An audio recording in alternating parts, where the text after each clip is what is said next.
And so, ayan guys, ito na yung ilis ko guys, sa outfit check ko, bandana sa likod, pin namin grade 4. And ayon ang shirt namin guys is white and gipasigan namin yung light kasi ang ngit, ang madilim pala.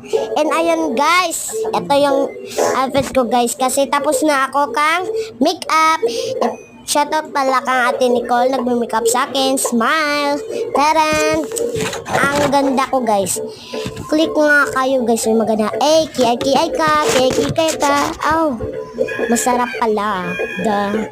And ayun guys, yung medyas ako ng mama ko. Mataas yung medyas ko guys, hanggang dito sa short ko. Sayaw ka nga. Ayun guys, short na ako ni mama. And hanggang dito na tayo.